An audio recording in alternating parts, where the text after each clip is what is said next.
Hi, and welcome to Women's Health Conversations, the Smart Savvy Speakers Series. I'm Denise Louie, and with me today is the founder of Women's Health Conversations, Dr. Vonda Wright, as well as our special guest, Shawna Butler, who's here to talk about the essential role of women in health. And so please, while we are broadcasting live, this is a live recording, you may ask questions of the two individuals here today, and we'll tee those questions up at the end. And thank you so much. I'll let the two of you do a deeper introduction, and thanks so much. Thank you. Thank you. So I'm excited to be here again today. And this speaker series has really been remarkable because for a lot of reasons, not only because of the content, but because I've gotten to call people I don't know and have great conversations. But I've also gotten to call people that I do know and talk about their work and what's important to them. And today I am so thrilled to see you, Shawna Butler. I'm so excited to see you. My goodness. I know. And so it takes a pandemic for us to do this. I know, to get together more often. But for everyone who is seeing this now or who will see this, Shawna Butler is a nurse and she has her MBA, and she is a nurse economist. She marries the clinical advocacy side with technology, with business, and does so in a way that really informs us all and asks us to think in a different way, because I love how you approach people, Shawna, and I'm not done introducing to you yet, but Shawna will, if you ever meet Shawna in person, she will say to you, probably not, hi, how are you? She'll say, what's important to you now? Or something mind riveting like that.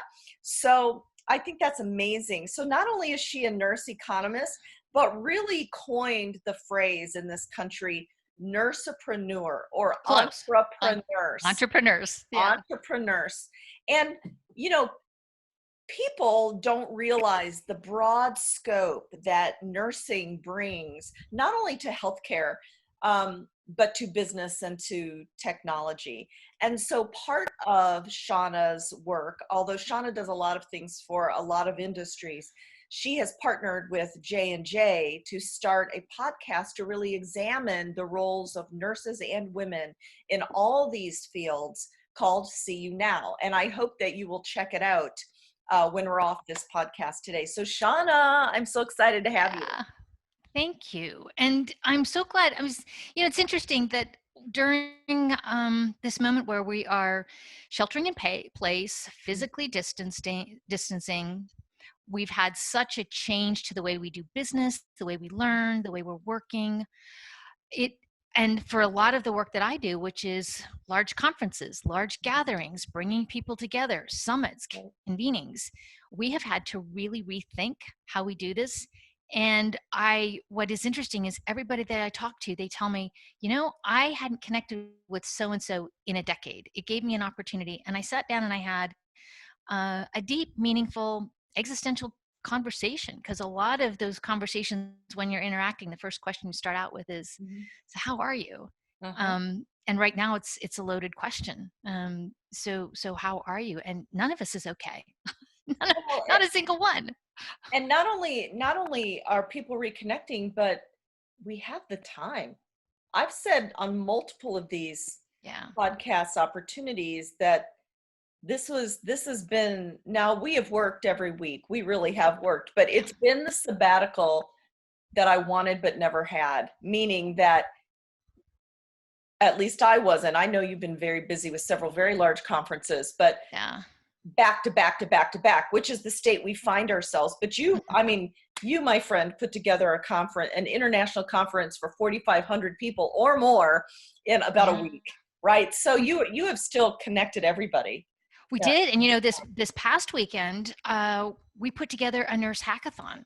So here's what's really interesting. A lot of people may not know this, but 2020 was named Year of the Nurse and Midwife by the World Health Organization. And it's a very strategic reason for doing that. It coincides with Florence Nightingale's 200th birth anniversary, which we just celebrated on May 12th. Yeah. But the reason the World Health Organization made that designation was so that we really understood the role that nurses play in the health system And more importantly, how are we going to achieve universal health coverage? Why do we want to have universal health coverage? It's how we alleviate poverty. It's how we improve health across the globe. I mean, health access and health for everyone makes a dramatic difference. I mean, how are you going to become educated or be productive in your community if you're ill or you require the care? So that was really the impetus for why the World Health Organization made that designation. And part of that with the goals are, let's make sure that we understand what nurses do, because that's one of the things that I have found across the globe. People have a very narrow understanding and portrayal of what nurses do. They know that they're kind, they know that they're compassionate, they know that they're trustworthy, they know that they're hardworking. They do not know what amazing scientists they are, what researchers, policymakers, activists, inventors, entrepreneurs. There's so many different roles that nurses play. And as this pandemic has unfolded, we have seen we have seen the critical nature that nurses play in keeping our health systems holding those pieces together. Not only are they providing that direct care, but it is everything, the continuum from schools to home to community to hospitals to nursing facilities, policy. So they're starting to see that, and it has been quite interesting that as we were supposed to have this great big huge celebration with lots of things happening around the globe, and those opportunities went away, we thought, okay, so what do we do? And being natural innovators, we decided, let's have a virtual hackathon. Never been done, but over a 2-week period. And one of the nursing societies, SONCIEL, led by Rebecca Love, she and Marion Leary at Penn, and Molly McCarthy, who's the chief nursing officer at Microsoft.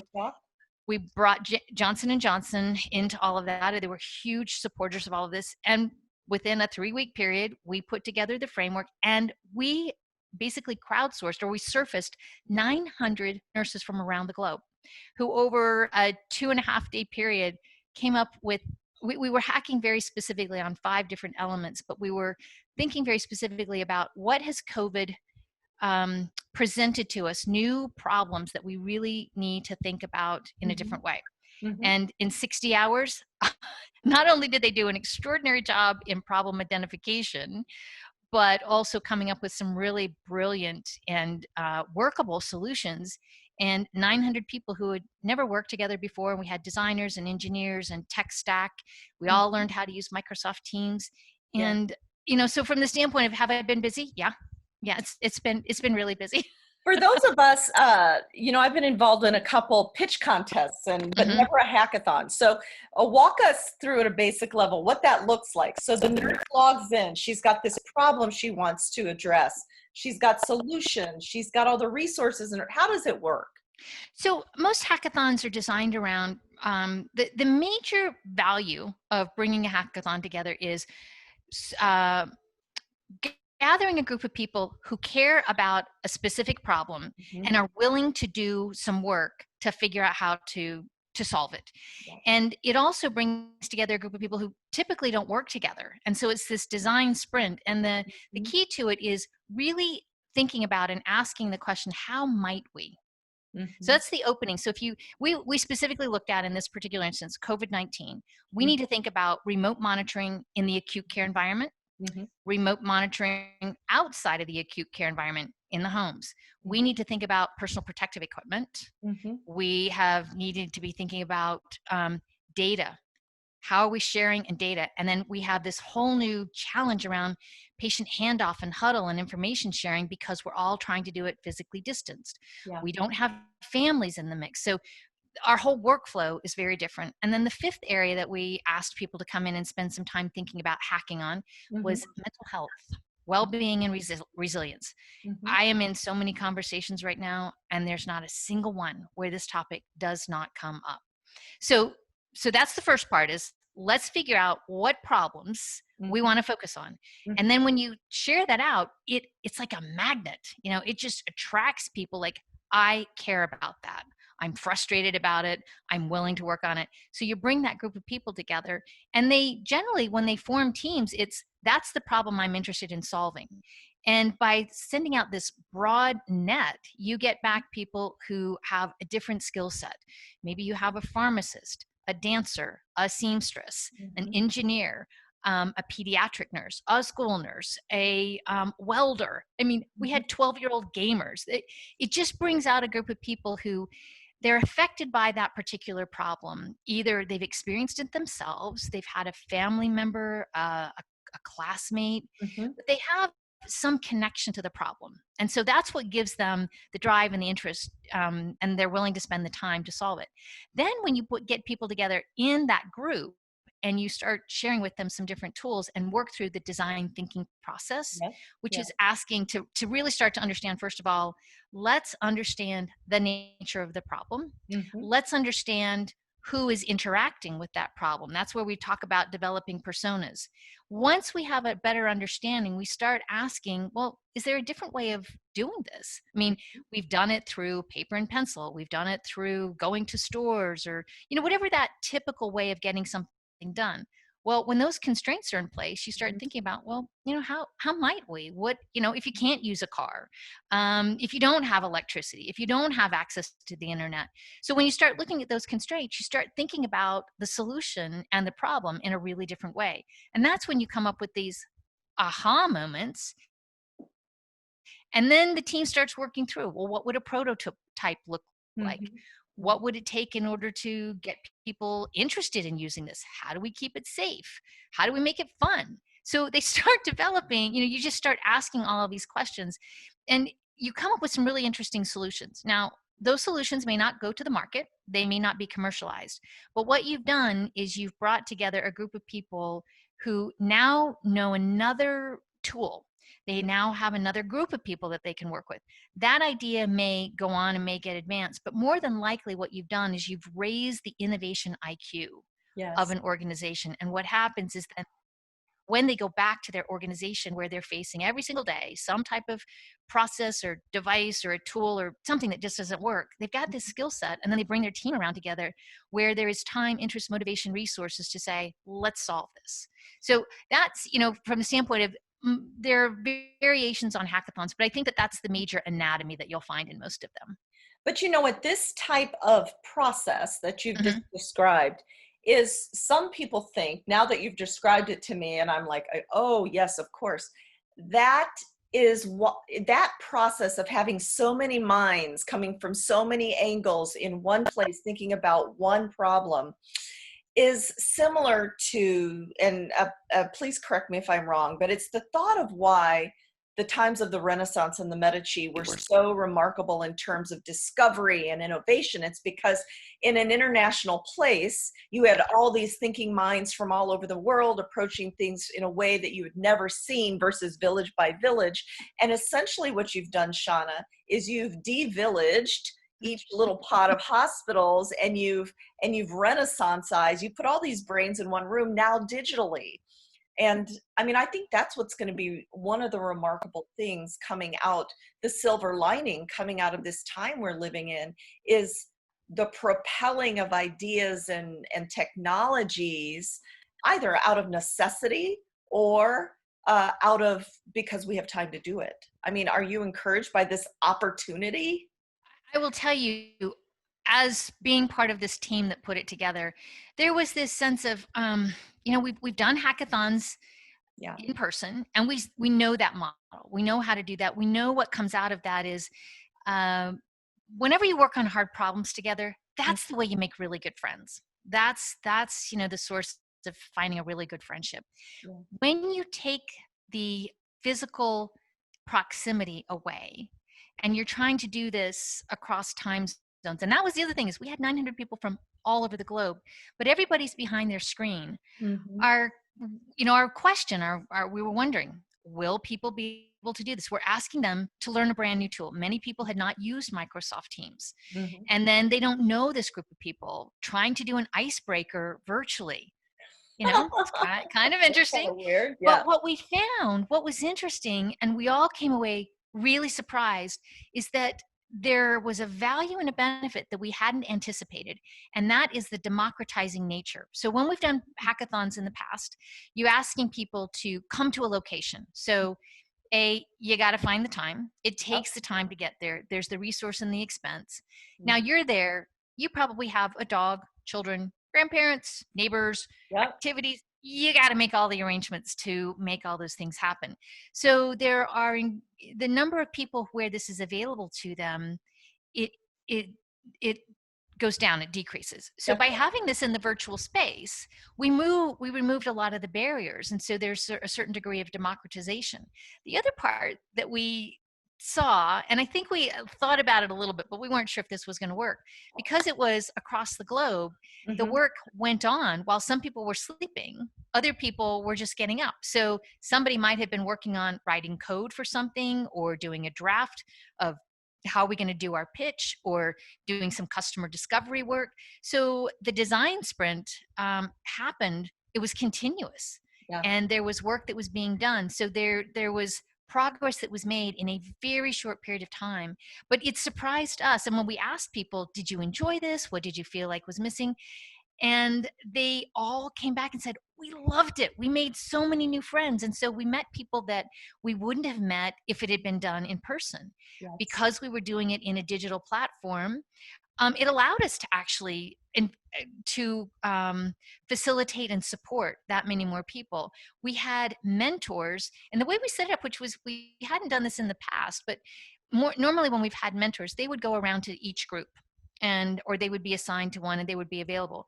This is what we did here, is that as a group needed a mentor, they would put out a request. We need a mentor to help us think about what testing, A/B testing would look like. We need somebody to help us think about what Raspberry Pi, how do you work with that? That request would go into our pool of our mentors, and they would see something like, oh, I can help with that. And they would virtually go into the room. So we were able to better distribute the expertise in that virtual environment. So like I said, it had never been done before. And what I'm more excited about than anything is that we were willing to make the attempt. We put it together, reached out, had no idea what level of interest, how it would work. And that's the part, as far as innovation, that I'm most proud of and excited by, is the willingness to make the attempt, to put it, to take the journey. And, even if it hadn't worked out, I think we've got enough confidence around the innovation process, is that we would have learned from, like, okay, what do we need to do differently? Now what we've got is a model that worked really well. And we're asking, oh, how can we build on this? What's the next lofty goal that we can put together on this? Will you ever go back? We may never. Is this the new normal? Such efficiency, no place and timeness. Do you think this will, or it will be both in the future? I don't think we are ever going to replace the human connection as far as physical touch.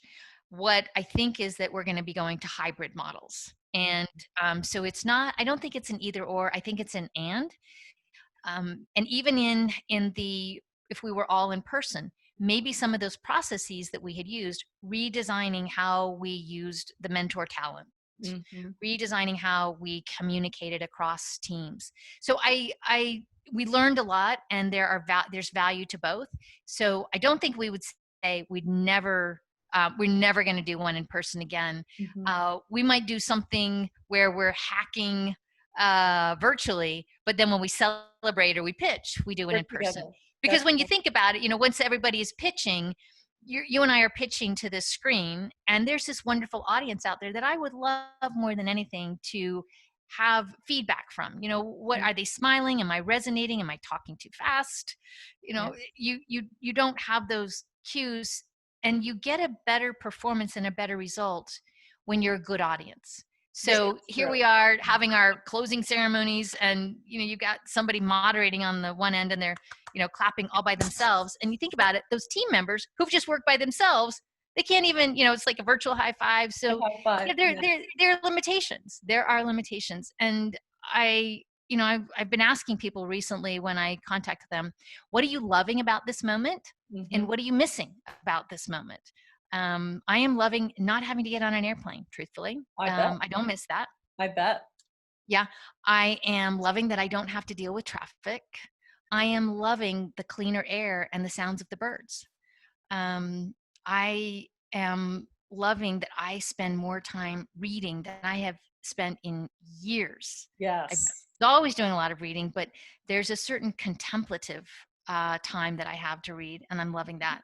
Mhm. I'm missing live music, really missing live music. Shawna is a big music person and a not surprisingly an exploratory music person. I mean, it's Yeah. you had given me a CD early in our relationship that was chants. It was monks singing Yeah. chants. So, well, I mean, I think that's fascinating, and I can't wait to see more of that kind of innovation about innovation in the future. But I want to talk, I don't want to miss the opportunity to talk a little bit about a subject that's near and dear to both of us, which is the role of women in health in general, not specifically nurses, No, but women.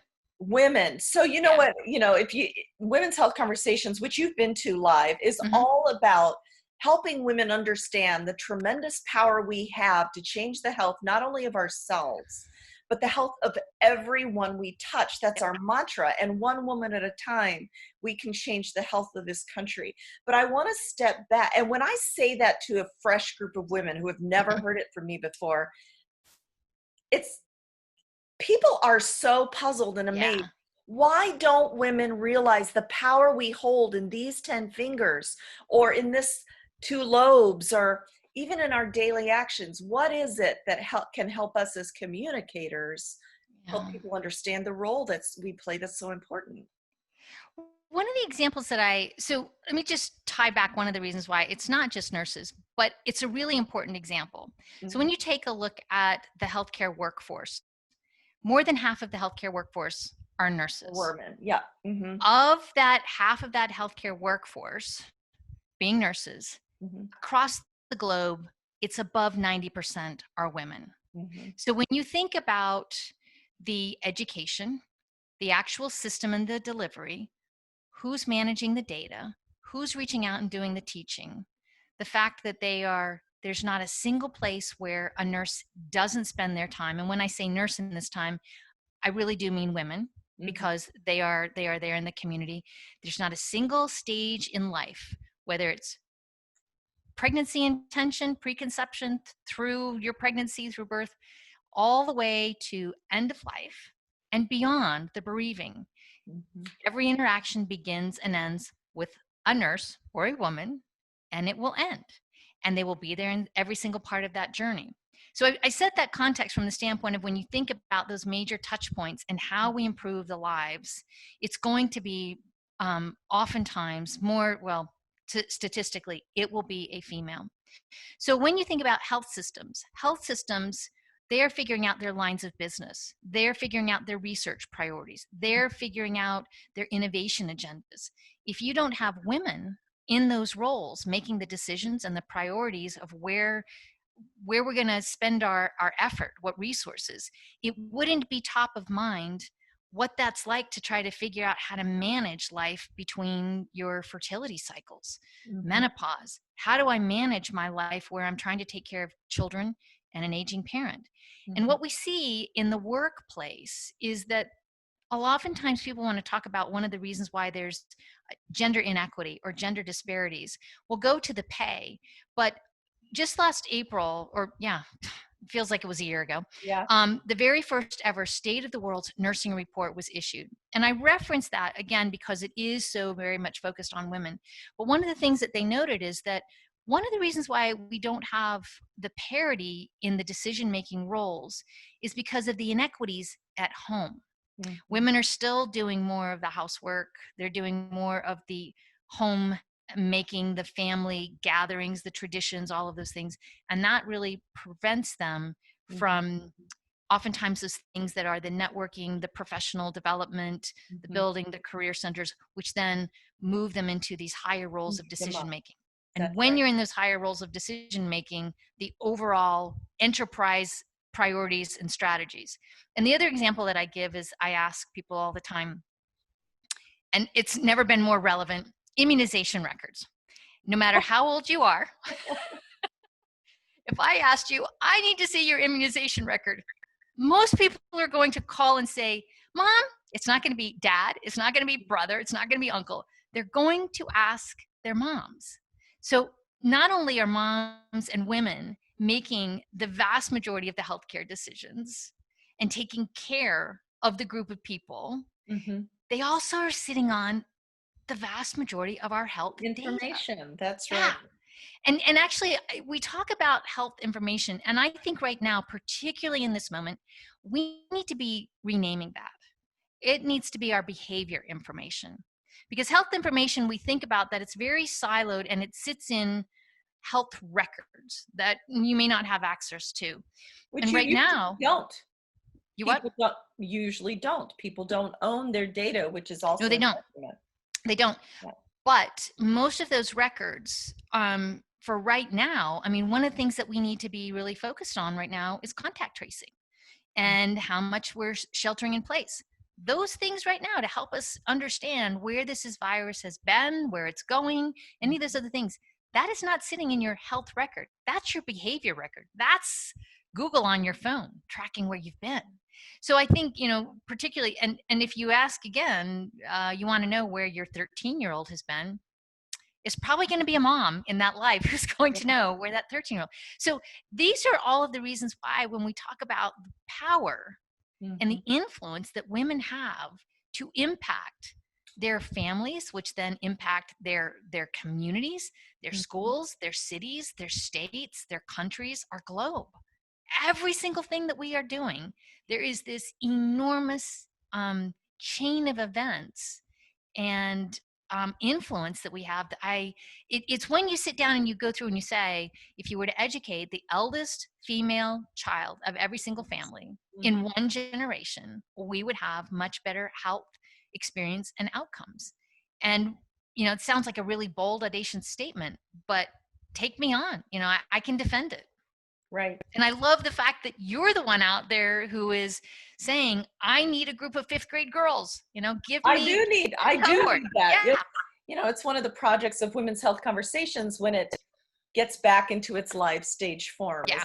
to hold summer camps and educate the corporations that support this work. Because you were the one that taught me that. I'll say for many days, I need 5th grade girls. And that's only because Shawna Butler taught me that if you educate the oldest daughter, then change happens. And then I validated the actual age, because I can't, oldest daughter means different things. Yeah. I validated with educators that 5th grade is the prime time, because those girls are old enough to understand, but they're not flipping their hair so much. They're not listening to like they are when they get to 8th grade. Right. So we've got there's a window. There's a window of time to change health in this country. And I got to tell you, Shawna, I love what I do every day, but it's this kind of conversation about harnessing the power of women and daughters and technology that really currently gets me. Like, I've got goose pimples every time I talk to you about this. I'm like, yes, let's go out and change this world that we live in. But how while we're on this, I don't know how much of your audience knows this, but if you're not familiar with Supermajority, that is an organization that was put together by Alicia Garza. She was co-founder of Black Lives Matter, and Cecile Richards, who formerly was the president, I don't remember if it's managing director, what that exact CEO of Planned Parenthood, and Aijin Pu. And they put together, we've talked about getting women, elevating them as far as leadership roles. And so there, we've had a lot of targets, a lot of goals. How do we get women on boards? How do we move the number of women who are CEOs at Fortune 500 companies? So we've had a lot of really good targets. And I think it's just this year, medical school, 51% admissions. 51%. Yeah. That's right. So there are, and in nursing, it's like, we think we want to go the other direction, actually. We'd like to be 50%. We actually want to go down. Yeah. But Supermajority, this is an organization that is targeting, when do we have women-friendly political agendas? How are we creating policies that put women first, that really craft those agendas? And by crafting it that way, everybody's going to get better. Everybody. And if you don't believe that, take a look at what Jacinda Ardern has been doing in New Zealand for the past, I guess, 6-7 years now, but really when she's been in a place to set the policy agendas. And she set that agenda to say, we're going to be the most friendly country for women to work, raise their families. And how are they doing it? By measuring the well-being of children, putting a budget against it, measuring their outcomes. And she is set on, and I'm betting on her that she's going to achieve that goal. And she's like, we can turn this around in one generation, one cohort. Well, and I think when people think of, it's interesting that her metric is the well-being of children, because so many times when you think of, when people, not you, but people say things like female-friendly political agenda, the same thought, and correct me if I'm wrong, but without thinking deeper, comes to the head when I say women's health. People think it's below the fan and steel line, right? The fan and steel incision is what happens when you have a C-section, right? People assume women's health is below that line. People assume women-friendly political agendas are just about reproductive rights, but it's not. It's about all areas that women are concerned of, whether it's femtech, whether it's fine tech, whether it's biotech, whether it is reproductive tech. I mean, education, equity. The scope is broad, but part of putting forth an agenda like this is the educational portion of, we're not talking about a lane this big. No. There are multiple lanes that encompass all lives, all parts of life. And because women are so pivotal in directing, whether it's data, whether it's education, whether it's, what kind of material your pajamas are made out of, it's all of those things, right? And it's a big education piece. So, well, so I just wanted to make sure that that's on everybody's radar. Look up supermajority. Supermajority, absolutely. I'm gonna go look it up. I hadn't heard of it. So I want, you're a futurist, and you know a lot about what's come before and a lot about exponential technologies. Future cast the new normal for me. And then we'll say, you heard it first here from Shawna Butler. So it's interesting, that word future. I actually have been inviting people to talk about it in terms of, rather than the future of, I think we need to talk about it in the now of. I knew you were going to say that. When you said not future, you're saying the now. Yeah, and the reason being is things are so much has been disrupted, and so much has changed that it really, a lot of our forecasting models don't really serve us particularly well right now. Right. And the other part is, oftentimes when we talk about the future, we're trying to design into it, and we're thinking about what technologies are available, what problems are we trying to solve. At this moment in time, because of this, we've never had, in our lifetimes, we've never had a situation where every single person on the planet is experiencing the exact same problem at the exact same time and have a shared mission and vision to solve it. When we say we are all in this together, we are all in this together. So we have this rare moment that, rather than saying, what is the future going to look like? I think we've got the moment to say, so now, what do we want that to look like? How do we design something that is inclusive, equitable, joyful, fair, decent? Going back to the Medicis, where do we have that place where we can harness our best creativity? Mm-hmm. So in thinking about what lays ahead and the quote unquote the new normal, I really want to think about it in terms of this next era. As we evolve our communities and our relationships, what wasn't working for us? And when we take a look at that, I don't want to return to that normal, because it wasn't fair and it wasn't good for too many people, and women in particular. So This idea for women to say, when is it going to return to, please don't ask for that. Yeah, right. Don't say that anymore. No, this is our moment of liberation in some ways. I mean, it is proceed until apprehended. Do not ask for permission. We do not have necessarily. Proceed until you're stopped. Just go. I mean, if you saw my desk, which you can see part of my stuff behind me, there are little slogans everywhere. Go. There's one on this notepad. Get out there. I mean, there is that feeling of we throw this around, unprecedented times, but this is unprecedented opportunity. Yeah, I think that the word of the year for 2020 is going to be unprecedented. But it is, there isn't an instruction manual. You do not need to wait for permission. I think it is one of those rare moments, I hope in my lifetime anyway, I hope in all of our lifetimes, where we're experiencing this.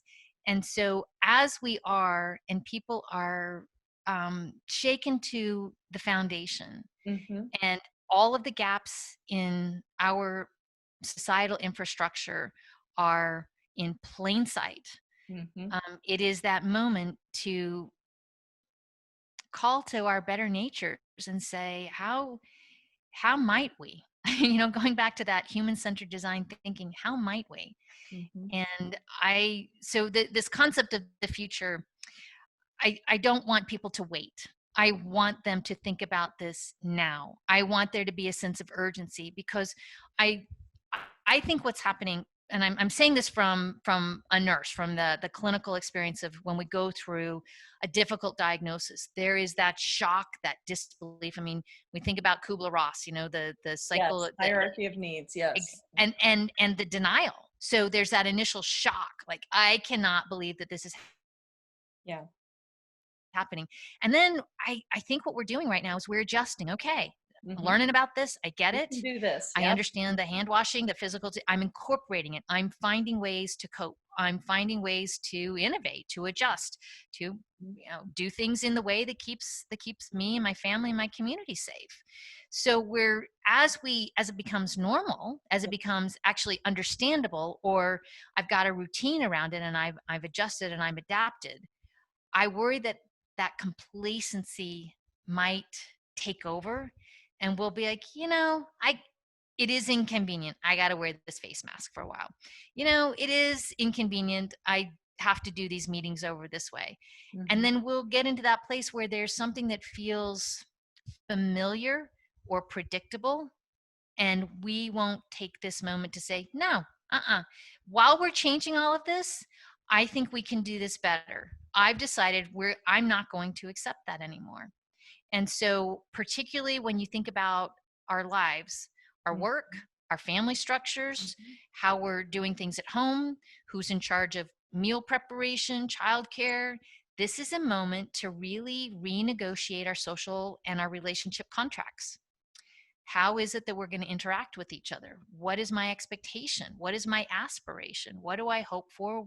What am I willing to tolerate? What am I saying, absolutely not going to do that anymore? Yeah. I don't want to think about the future. I want to do it now. I am impatient. It's like, I didn't realize I might've been waiting for this. I don't know, but at what other point in time, when are we going to have another opportunity like this to do this? I think this is the first time when there is truly it's not a word, the open sea, right? Before, when you're thinking like this, you were pushing against a wall because there was the way we did things. There's no wall. The blue sky thinking. But now there's this open sea, like, well, it's not how it used to be anyway. Maybe she's right, So, I think we got to find a better word than unprecedented, because it's amazing, I think, is what it is. And I certainly in my own personal life don't want to go back. Not that I had a bad personal life, but the reflectiveness of this time for me, I've got a mini library on my desk. I've, posted a few book reviews because I'm just reading so much about, I don't want to go back to where I don't remember the last 10 years of my life, which is actually a thing, or that I haven't read since I was in college, which is actually a thing, because I don't want, even in those small things, I don't want to go back. So, well, I'm going to bring Denise back on. Please, we're missing her. Yes, we're missing you. So come back, Denise, and let's have some questions from you. Yeah. Well, I'm all fired up here, I have to tell you. I'm ready to go. The word I was thinking, like, beside unprecedented, like, honestly, I think we're at this inflection point in the world, not even just in our own country, certainly in our own country relative to our healthcare system, but we're at this inflection point, and now it's what's ahead of us is unbridled, right? We can charge forward there, but there shouldn't be any more obstacles in the way to rethink how we're doing things. So I just needed to make that commentary. But so here's my question for you. I recognize that women yeah, are the owners of the knowledge of the healthcare of their family and of the people around them. And I'm reflecting on my own practices of what do I know about my children, my husband, my mother-in-law, for example, right? The people in my extended family. What advice would you give to make that process easier, to document that, to, because I'm thinking, gosh, I know I've got the healthcare records here stored in a file somewhere, but like, what tools should we be creating, using to make that really easy for women or for anybody making those decisions? Savanda, do you want to start with that, or do you want? You go. Sure. So the concept of personal health records have been out there for a while, and several of the technology companies, Apple, Google, a lot of them have been thinking about this for a while, because the portability of it, the accessibility of it, the ownership of it, it's not well designed for the lives that we lead. Oh, no. So in thinking about the lives that we lead, what does that look like? First of all, it's a lot of information to keep up with. Right. The way we've been doing it, it's a snapshot in time. Maybe it makes more sense if we're trying to evaluate somebody's cardiac condition or mobility, any of those other things, coming in and doing one visit with Vonda every once a year, something like that. That's moment in time. That doesn't really say what it's active I am, how mobile I am, how uncomfortable or fit I feel. So data that actually is monitoring my life. And then for the people who are caring for me in the professional sense, them having some ability to flag and say, you know what, here's somebody that I need to chat with. And here's what I need to chat with them. And here's how I need to chat with them. So by using these different tools that help us understand, again, our behavior data, that's really where I've been trying to socialize this, to say, when we think about, I think we've done a pretty good job of migrating from medical data to health data. So that mindset is that it's more than just our illness. We need to go over that. But I think the more we take a look at what creates health, what creates illness, it's our behaviors. What kills us? It's our behaviors frequently. So when we start thinking about that behavior data, we're going to start thinking about different types of data that we haven't captured.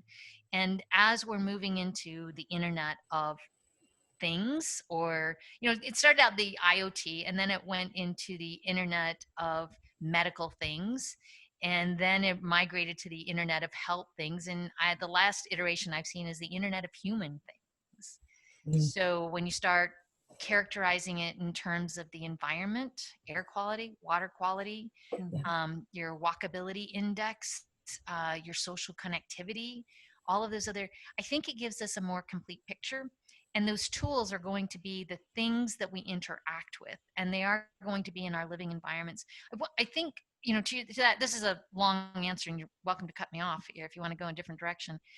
But I has been living in the Netherlands for the past couple of years and spending a lot of time with the European countries and understanding how they manage their health systems, in particular their data. The Nordics, really interesting. In Finland, the state owns all of their data. And I was like, oh gosh, privacy issues, I have a hard time. Right. But I had in-depth conversations like, so how does that work? How do people trust you to do that? They've got a really good social contract. It is, the country agrees, we will take care of you. So we own your data. You have access to it. You have permissions around it. We're not going to sell it. We're not going to compromise it, but we're going to store it for you. We're going to manage it. We're going to keep it safe. Yours, access, whatever you want. But in that social trade-off, what we guarantee is we want to be able to see who's at risk for what. We want to be able to help you with that. The Finnish Genome Project that Mark Daly runs, we are used to seeing genomic medicine being used for an individual basis. What's your particular risk of cancer or mental health issues, whatever? They are looking at this on a community and a population level that we've never been able to do before, for two reasons. One, we haven't had the data, and more importantly, we haven't had the trust. So, you know, it seems really foreign to the American or maybe even Canadian way of life, you know, some of those type of similar cultures. But in the Nordic countries, this is what they're doing. So I think and I don't know that right now would work here in the US, but I think it's a model to take a look at. Estonia, they've also done something really interesting with their digital health system. So there are new ways of thinking about how to make the data be in service of, and instead of thinking about it in so much terms of ownership or privacy or protecting it, I think we need to change that language and think about how do we respect it? How do we differentiate between sensitivity, privacy, confidentiality, and stewardship? And when we start thinking about it in terms of that I think will help us drive what is the way that we would collect, monitor, store, access. There's just there's a lot that we can do. And I think that the technology that's going to help us the most with that is blockchain, giving us a trust, an intermediary, peer-based type of trust entity that allows us to move over into something that can manage that volume and complexity of data. Yeah. Well, see, right. And you're talking about dovetailing exactly like all of these technology concepts, confidentiality, integrity, you know, the use of blockchain with health information or with behavior information, as you're talking about. I mean, I would love for those sorts of things to begin now in the United States, right? But do you think we're ready? I mean, because I can see, as you were talking about in Europe, these countries, the Nordic countries that are using this information, I imagine they're using it to understand how to construct policy or how to budget for healthcare during an upcoming year, because they have an idea of where the needs are needed. Yeah. I mean, do we have populations that are aging? Do we have a younger population? So where do we need to have the number of midwives? Where do we need to be building homes for people who are needing to live in community together? How do we think about what our transportation system looks like? Where are we putting schools so that as people are working and pursuing their careers, that there's the appropriate childcare? So when we have that level of data, there's second, third, and fourth order impacts about infrastructure planning. I mean, so, you know, it's funny because I do get the question a lot about like, what is a nurse economist? Like, what do they do? I mean, these are the types of things that we think about, which are, what are the clinical health? I mean, we start out with the clinical health outcomes, but then what are the policies that need to be in place? What's the business model? How do we create something that's financially sustainable that fits within your cultural context? If we start to understand that and we bring in technology, well, that changes our workforce planning, our workforce deployment, our training. So, you know, these are where I invite people, I encourage, please, you know, if you've got these two different disciplines, combining economics, policy, technology, clinical, there's a nexus point that we really need to bring that level of thinking together. And a lot of people spend a lot of time on the technology. It's exciting. Let's face it, you know, it is exciting. And I had increasingly been saying technology changes who does what, when, and where. You know, when you think about in-home testing, when you think about self-management, or we're moving towards virtual care, that technology changes who does what, when. You know, are we able to intervene earlier? And I spent a lot of time talking about that, but it wasn't until I got deeper into it that I realized, actually, I'm leaving a really important part of that equation out. It's policy. Technology and policy changes who does what, when, and where. So the technology creates what's possible. The policy creates what's permissible. And so when we think about that policy, and you know, one of the examples that I'm using right now is, as we have been sheltering in place, we've asked businesses to close. We needed to go to a virtual first type of interaction. That's great if you've got the internet. That's great if you've got a device. That's great if you're not hearing impaired. There's so many different ways that these technologies can create even larger divides. So if we had a policy in place that said digital inclusion across the board, we're making sure that every single one of the school children who are learning at home, they all have the devices in place. They all have access to the internet. When we talk about people being able to work from home, do they have broadband internet that's going to be fast enough for them to be able to join in these calls. And if we don't, whose careers are we impacting? Who's not going to get the professional development? So I cannot stress enough the importance of the role of policy. And those people who are making the policies, by and large, it's old white men of privilege. It's not women of color. Am I So we going need to get to get in trouble for that one? I say that office. all the time. Yeah. Okay. Wow. This whole topic is so fascinating. I do think we are at an inflection point to do something positive about it. I mean, there's no way of going back to where we were. I don't want to go back. When people say, when are we going to return to normal? I'm like, please No. don't take me there. Right. And it was good for me. But if it doesn't work for everybody, I'm not okay with that. Right. No, I agree. You know, this reminds me of a lot of the themes that I had just finished reading. The Moment of Lift. I think that's the name of it. Melinda Gates's book, right? It's in my bookshelf here. But a lot of the same themes. Is she going to be your next guest, Fonda? Yeah, exactly. Could you call her and kind of make the arrangements? Yeah. arrange it? Okay, a couple of rapid fire questions for you.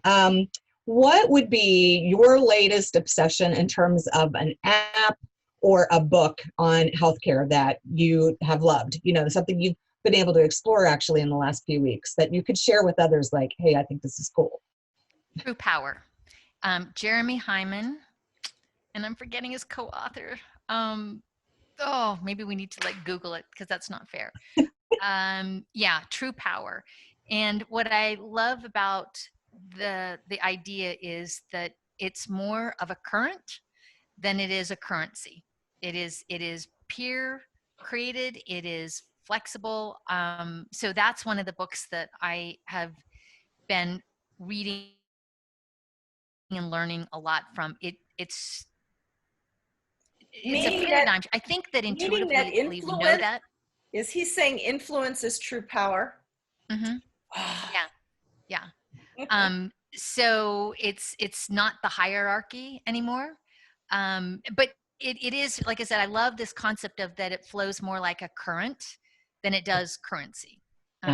So anyway, so that's a really, I've loved that he's been helping me to think about it in different ways. And like I said, I think I was thinking about it, I just didn't have the vocabulary. Yeah. Okay. What is the number one technology skill that nurses should be learning right now to succeed in the days ahead? Understanding sensors and remote monitoring. Okay. And why do you say that? We are going to, particularly at this moment in time, to keep everybody safe, we're going to have to be doing a lot of understanding where people are, where they are, as we're going to be spending more time probably in self-isolating because we've been exposed. We're going to have to monitor conditions in different ways. Yeah. And so when you think about the ones that come to my mind that I spend a lot of time thinking about are women who are pregnant. Mm-hmm. Okay, it's a very different experience right now, and we need to get really good at being able to help support in the prenatal, in the perinatal, and in the postpartum. Right. And that's not going to be done frequently. It's going to be done in their homes. So we got to get really good at that. Mm-hmm. Oncology patients, anybody who's immunocompromised, we're going to have to be thinking about how do we help manage and monitor their treatment, maintain their sense of well-being, their resilience, and they really are at great risk at this moment in time. So that's one where we're going to have to be monitoring them. Mm-hmm. Thinking about the elderly, got to love on them. We got to figure out how we're going to be able to do that remotely, and also managing their conditions. Diabetics, so folks that are, and I think the other group is our college students. This is their time to be independent adults. We want to give them health literacy and health experience. and they're going to be accessing us in a different way. So how do we find these tools that allow us to use sensors to really understand how somebody's body is performing, their condition is progressing, hopefully progressing, not deteriorating, and then having that skills and that confidence to be able to monitor that and to know when to intervene, how to intervene, and to monitor. So that, yeah, I mean, there are a lot of different things that we're going to be using, but that I think is going to be one that we're going to need to know really rapidly. Yeah. Okay. Well, and to that, and I said this in front of a high-level hospital administrator today and pointed out this is going to help the dehospitalization, meaning that the fact that we can do labs at home, we can do radiology at home, the fact that the phone is almost everything to do with a cart. I can do an EKG, I can, you know, I mean, pulse ox, breathalyzers. Why go into the hospital at all? I mean, actually, I don't mind going into the hospital. I mind the traffic and the parking. But to your point, yeah, let's work on that. It's going to be the home hospital, right? Yeah, the home hospital. My friend Zaina Kayat, she works with St. Elizabeth's up in Toronto. It's home health agency, 8,000 staff that they work with, but she calls it the home hospital. That's great. The home hospital. I'm going to remember that. Yeah. Wow. I like that. Before I ask the next question, I do want to just say on behalf of patients everywhere, thank you to all the nurses for the wonderful work that they do, and for the advocacy that you are you're championing, you know, for them, for the advances in medicine that you are pushing for. I just wanted to say thank you because it is so necessary. What has been the thing that has surprised you the most about this confluence of healthcare and technology?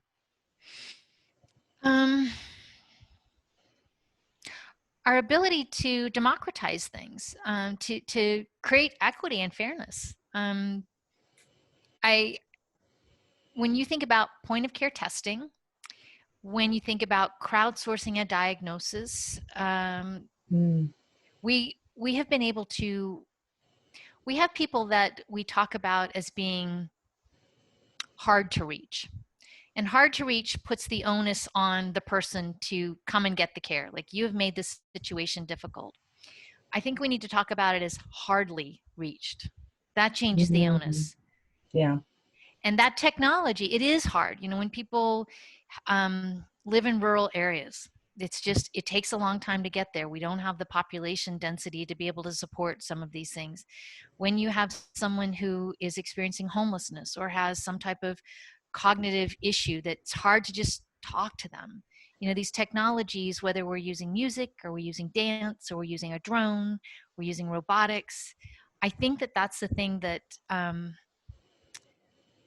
gives me joy, lifts my heart when I think about, wow, we can do more for many, and hopefully we can do it in a way that it doesn't increase our costs, and we can do it earlier, because the goal of this isn't to give care. The goal of this is to have health and to have better experiences, to minimize and help share the suffering and to multiply the joy. And when I think about, you know, the ways that, I mean, I love being one-on-one with a person who is scared or hurting, and being able to say, I'm going to be here with you. And there's something that's very priceless about that. But there's also that wonderful thing where I can zoom out and say, what technology can I use to make sure that 1 million children are going to get vaccinated every day? That is like wildly exciting. So I'm glad that we've got both of them, but it really helps us to give better care and to reach more people.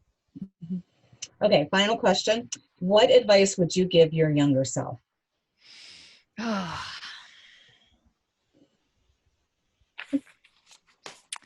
You know, do not underestimate yourself. When I think about that, I didn't know that these things were possible. That, you know, I just didn't think that, I don't think I had anybody telling me there are a lot of things that you're capable of. And I wish that I had known not to underestimate myself, and to not be so afraid of looking foolish. Oh, that is so wise. Yeah. That's right. Yeah. It seems like you got the advice anyway along the way. Well, I'll tell you where that comes from. And I think that that's a really important thing, is that as I spend, more and more time in technology, and particularly at this moment, as we are technology, particularly like some of the ones, blockchain, CRISPR, these things that we're molecular based medicine, it's a lot to learn all at once. And the people who have been in charge, the people who have the most academic preparation, the people that we count on to have the answers, when you don't approach these things with humility to say, it's not how much I know, it's how much I want to learn, how much I'm willing to do that. When we are in that place of everybody's expecting me to know the answers, the reason we don't embrace technology is because we're afraid we're going to look foolish, that we're going to look like we don't know what we're doing. And that gets in the way of our wanting to learn. And I think one of my great examples with that is Francis Collins, the director of NIH. I love the intellectual humility that he has. And when like I said, the more I spend time with people who are in positions of authority and leadership and respect, and you're showing them, here's how you work on Twitter, and they're like, we don't want to look stupid. We don't want to look foolish. And I think that goes back to our pride. And so if you can be in that place of don't worry so much about looking foolish. And I've really adopted, Anita Ravi was the one that taught me this. She's like, I have made so many mistakes, and my patients have taught me how to do these things, and I want to share every mistake I've ever made, so that you don't have to make it, and we can help more people faster. Yeah. And so I really adopted that. You're like, I am happy to share every mistake I've ever made, so that we can do this better, faster. Well, and frankly, that's actually a good lesson, right? For the individuals who maybe have more of the technology background than, say, the medicine background. That would be somebody like me, for example. Mm-hmm. How can those individuals be good Sherpas, right? The individuals that help you climb Mount Everest. How can you be a good Sherpa to otherwise very, very skilled individuals in the medical field, right? I mean, that's a real chasm to try to cross, and you do need a trusted Sherpa to get you there. So that's actually really insightful. My example of that most recently was when I first got into the Netherlands. Okay, I am a very accomplished person. There's so much stuff that I can do. I have been traveled all over the globe. I've taken patients when I was doing international medical transports, taken them out of hot zones, getting them in through hurricane disasters, whatever. I get into a country. I don't know if you've tried to speak Dutch. Not easy. Okay. So I would find myself, thank God for the internet, Google Translate, right. Google Maps, all this stuff. Right. But when you cannot figure out the trains, which direction that you're going, or there's a train stoppage, and they're giving you all these announcements in Dutch, and it's like, well, this train is going out of service, and you are humbled to the core when you cannot find your way around the street, or they send you your bank statement in Dutch, or you're looking at the medical record and it's so even when you're really capable, you get into this place and you got to do all these things that are brand new, when you're driving different cars and on the other side of the road, only you're riding bikes, they're just, so you have to do this all at once and do it in Dutch, so it's very humbling. And it reminds me, when we talk about people with we call them people with disabilities. They're people with determination. They are so much better at getting their way around or figuring out how to use the computer. And being humbled, that was, I remember there were days where I would just trying to say something in Dutch and people would ask me, where are you going? I can't pronounce the word. And I just break down in tears, like, why did I think this was a good idea? And then I realized, when it gets uncomfortable, you're growing. So right. So that's when I tell myself, stop getting in your own way and worrying about looking foolish. And people are, no matter where you go, people are nice, they're kind, they're helpful. They'll help you. Yeah. There's not a single place on the planet that has the corner on nice people. They're good good, nice people everywhere. Well, and that is the perfect way to end, because of all people, Shawna, you have been such a remarkable help to me. And I'm so thankful that you've given me the time and your resources and your friendships. So thank you for another hour of your time. And please call me if you need me. I owe you so much. So thanks for everything tonight. Thank you. And I hope that we've got a group of people that want to come and listen to the See You Now podcast. Some great stories. And I would love to have your feedback and know what other stories that we need to be telling. And we will send out the link to that to our whole crowd, the list we've accumulated on this speaker series. So thank you so much. Great. Well, take care of yourselves. Thank and if you you can, take care of somebody else too. Aw, Right. thank you. Nice. Bye, everybody. Thank you. Bye-bye. Bye.